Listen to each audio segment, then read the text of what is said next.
Welcome to News You Missed, where world leaders panic, markets wobble, and AI keeps asking for a raise. Good morning, everybody. It's Wednesday, the 22nd of October, 2025. We were just talking off camera. We have a big packed out news today. There is all sorts going on out there. We've got updates on robberies. We've got updates on Israel. We've got all sorts going on. So stay tuned and let's see where the news takes us today. Drew, what have you got for us first? First up, the Dutch Data Protection Authority has warned voters not to ask AI chatbots how to vote in next week's election. Turns out the bots were a little biased, like your Uncle Sam at Christmas dinner. Regulators found AI models quietly nudging users towards specific parties. Expect new rules to muzzle algorithms before they start running for office. Democracy now comes with patch notes. Britain has deployed a senior commander and a small team of troops to Israel to help monitor the fragile Gaza ceasefire. At the request of the United States, the UK officers will work alongside an international team in a civilian military coordination centre, but will not enter Gaza. Defence Secretary John Healey said Britain will play an anchor role, contributing specialist experience and planning skills to support the peace process, as the ceasefire remains under pressure and violence continues sporadically in the region. Next up, US Vice President J.D. Vance landed in Israel saying, "We're doing very well on Gaza ceasefire progress," which in diplomatic language means we're still arguing over commas. Another week, another round of cautious optimism. Diplomacy's just poker, but with microphones. US President Trump has laid out key demands for China ahead of new trade talks with President Xi Jinping. Speaking alongside Australia's Prime Minister, Trump confirmed plans to visit Beijing in 2026 and hopes to strike what he calls a fair trade deal. His main concerns include China's rare earth export limits, fentanyl exports, stalled soybean purchases, and Taiwan. Trump also threatened new tariffs on Chinese goods and said both nations could reach an agreement after meetings at the upcoming APEC summit in South Korea. Moving on, Crown Prince Mohammed bin Salman will meet President Trump in Washington next month. Oil, defence and optics all on the menu. Expect oil prices to rise the second their hands touch. It's less summit, more energy market earthquake. President Trump has begun demolishing part of the White House's East Wing to build what he calls a new, big, beautiful ballroom. The $250 million project, funded privately by major US companies and Trump himself, will create space for 650 guests, 3 times larger than the current East Room. Critics, including California Governor Gavin Newsom, say Trump is ripping apart the White House, while supporters argue it's a long overdue modernisation. The last major reconstruction took place under President Truman in 1951. Who doesn't want a bigger ballroom to have bigger shindigs in? It sounds like a great idea in my eyes. Next up, House Speaker Mike Johnson says a floor vote is coming to release the Epstein files. If it hits 218 votes, he says it comes to the floor. Transparency meets tabloid fever. A riot broke out in Dublin after reports that a 10-year-old girl was raped near a hotel housing asylum seekers. The suspect, reportedly a rejected asylum seeker from Africa, has been detained for questioning. Hundreds gathered in protest, with some clashing with police and setting a van on fire. Authorities used water cannons to restore order. Ireland's Prime Minister called the case a tragic failure to protect a child, while government officials urged the public to remain calm as the investigation continues. And for the first time ever, mosquitoes have been spotted in Iceland. Locals call it the end of days. Scientists call it climate change. Expect citronella stocks to rise faster than sea levels. Iceland survived volcanoes, Vikings and bankers, but not bugs. Now, I've got a strange story for everyone, and I never thought this would take this sort of angle. A major heist at the Louvre has sparked backlash over the museum's hiring policies after the theft of France's crown jewels in broad daylight. Critics accuse management of prioritising diversity over competence, focusing attention on the museum's first female head of security, Dominique Buffin. Politician Marion Maréchal called the incident a national embarrassment, urging resignations. A state audit had already warned of outdated security systems. Police are investigating, with early reports suggesting the theft may have been carried out by organised crime. Drew, are we going to start seeing now a whole host of things going wrong in companies, and everyone's going to blame the DEI hires? I mean, why are we not hiring based on competence in general? Is the fact that you have these minority quotas astounds me. Absolutely astounds me. It was probably an inside job anyway. Probably. Moving on, Prince Andrew has officially dropped his Duke of York title. Meanwhile, Reform UK softened its immigration stance, and property taxes loom like rain over London. Royal shake-ups meet economic wake-ups. Even the monarchy's downsizing now. And a company we haven't heard about for a little while, Drew. And it's United Airlines Boeing 737 MAX 8 was struck by a mysterious object mid-flight, possibly space debris. The flight, carrying 140 passengers from Denver to Los Angeles, was forced to divert to Salt Lake City after the windshield was damaged. Images on social media show broken glass and blood on the pilot's arm. Authorities are investigating, with the National Transportation Safety Board and United Airlines examining whether the collision involved a piece of space debris or a weather balloon. Or maybe a part of the aeroplane just kind of came off and hit back. Who knows, Drew? But let's wait and find out, because more than likely it's going to be a weather balloon, isn't it? Yeah. Japan has elected its first female prime minister, a veteran conservative often called the country's Iron Lady.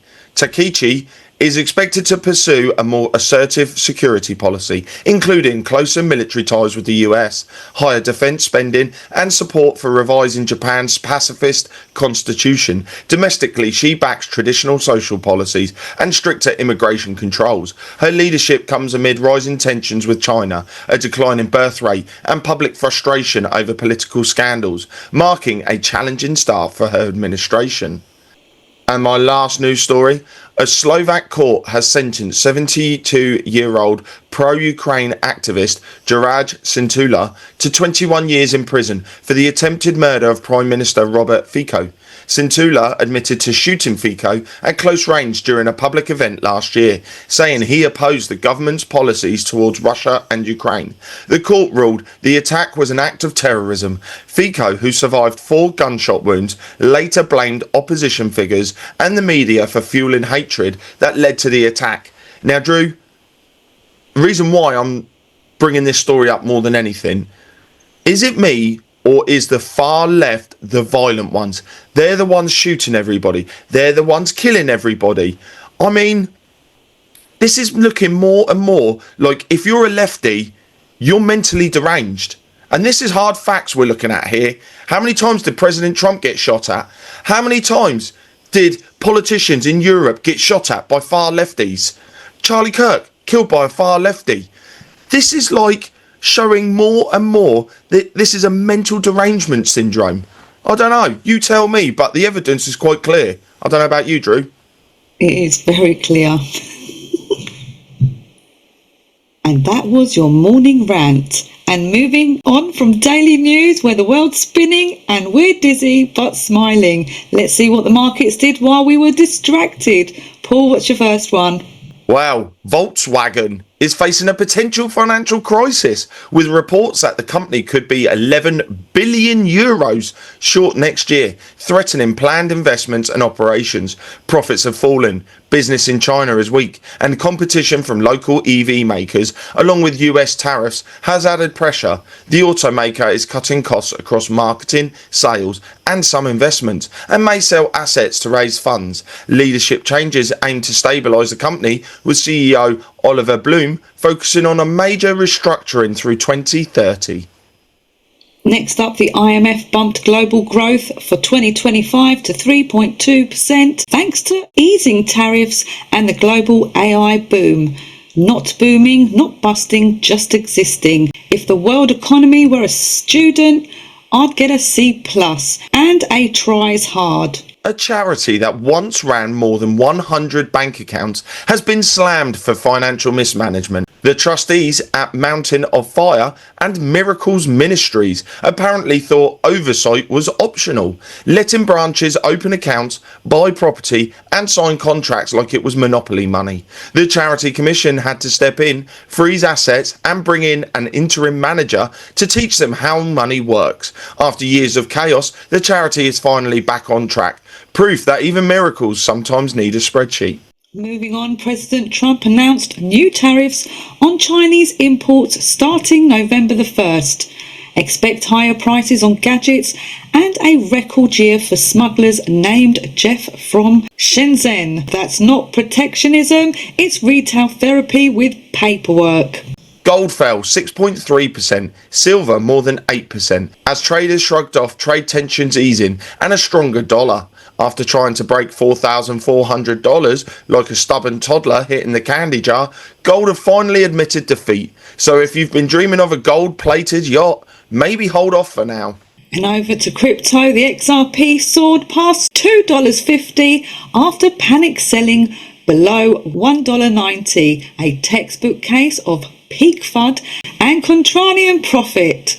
Over 155 crypto ETF filings are now tracking 35 assets, with analysts saying we could see 200 by next year. The crypto market now has more ETFs than most people have patience. Wall Street's finally admitting it loves meme coins as long as they're wrapped in paperwork. Coinbase is on a crypto shopping spree, acquiring the fundraising platform Echo for $375 million.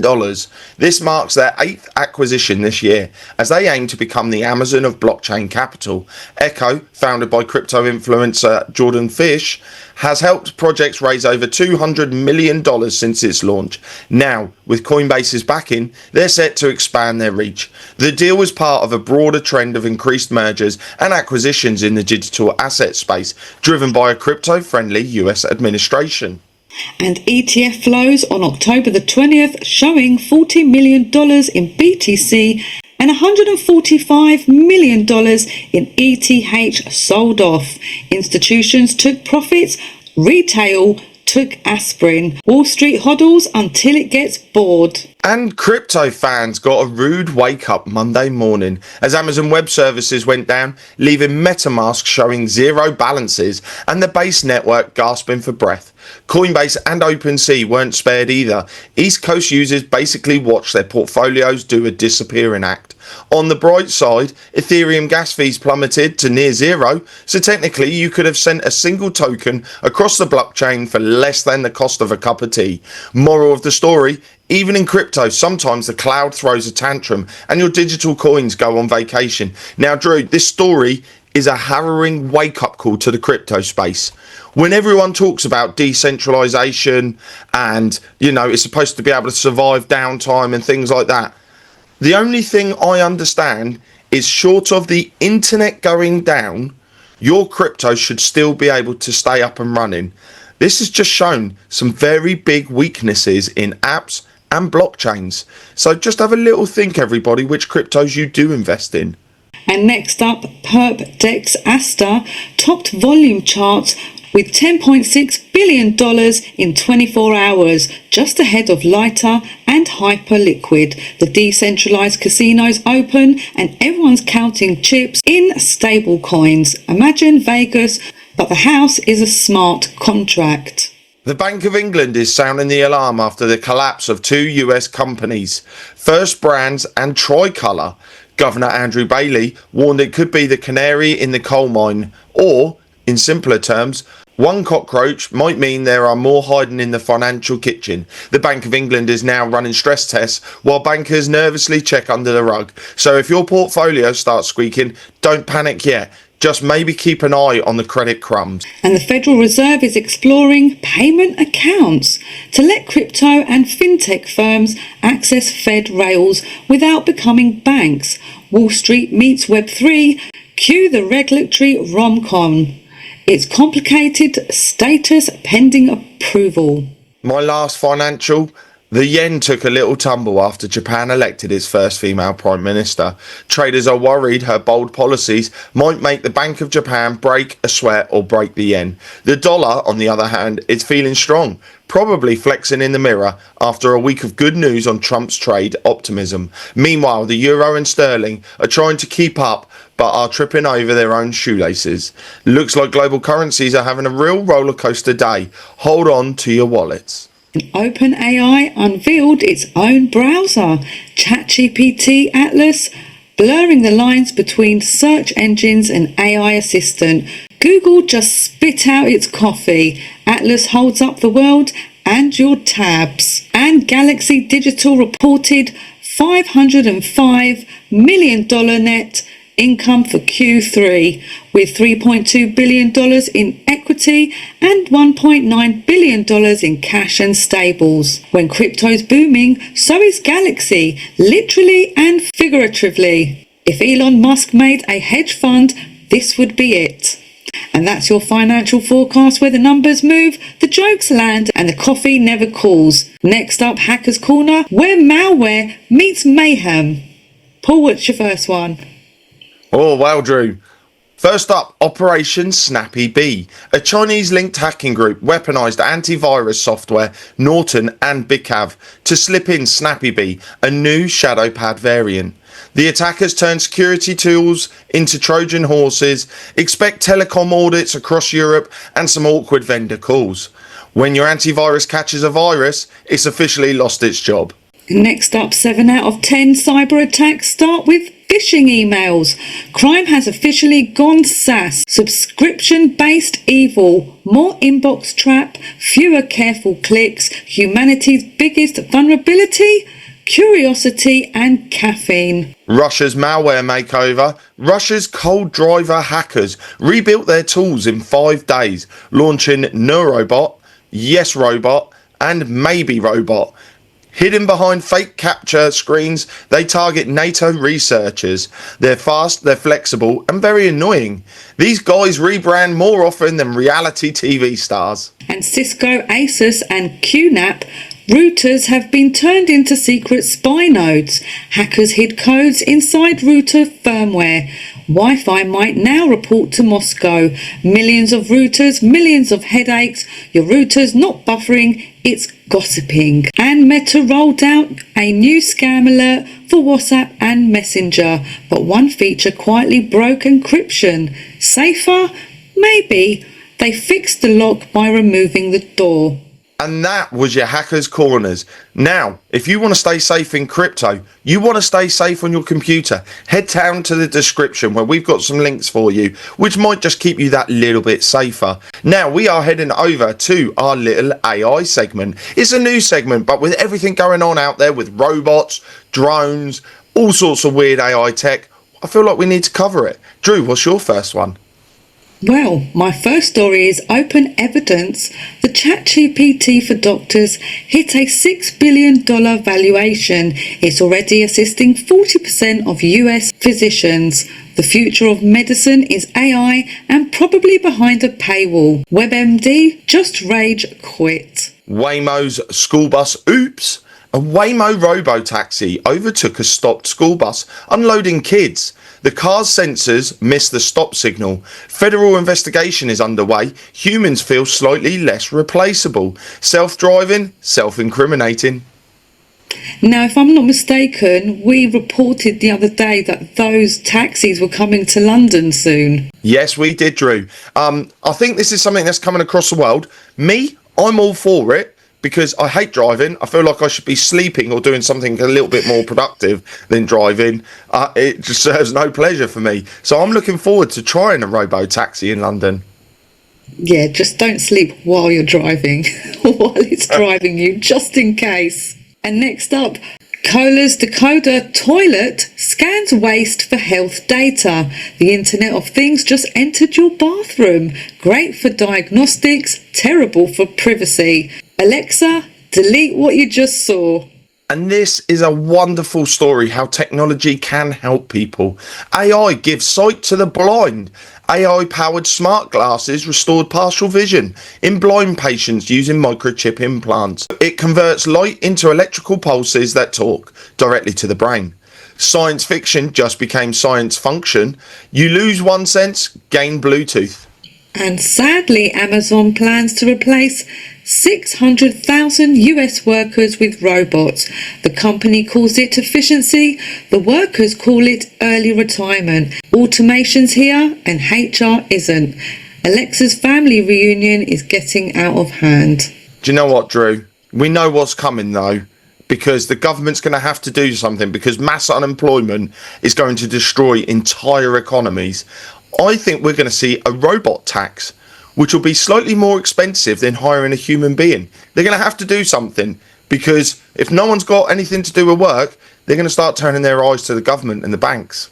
Well, the plan is obviously that they put us on a universal credit and we stay at home. So, you know, we can see what the plan is, but let's see how it folds out. Now over to Conspiracy Corner, where rumours meets reality. The No Kings protest payouts. Online whispers claim billionaires secretly funded the No Kings protests to the tune of $294 million. The sources, mostly Telegram and Rumble, expect more reposts than received. And another rumour ties Governor Gavin Newsom and George Soros to activists NGOs. Expect this one to resurface every election cycle. And Telegram channels are buzzing with intel drops about deep state purges. Mostly a mashup of real headlines, speculations, and as elections approach, so will the upload speeds. Every time someone says deep state, a podcaster buys a new mic. And that brings us to the end of the show on Wednesday, the 22nd of October, 2025. Thank you all for joining us. We found out a lot about what's going on in the world, but if you want to find out even more and find out what's going on under the surface, head over to charlieward.com, sign up for the Insiders Club, join us live every Wednesday and Saturday. And tonight, Drew, who do we have on the show? We have the wonderful Derek Johnson. Now, Derek Johnson is a wonderful man. He's done some very big digging into how things are being really done in the US. So all that's left for us to say is to take care, God bless, and we see you all soon. Bye now. Bye-bye.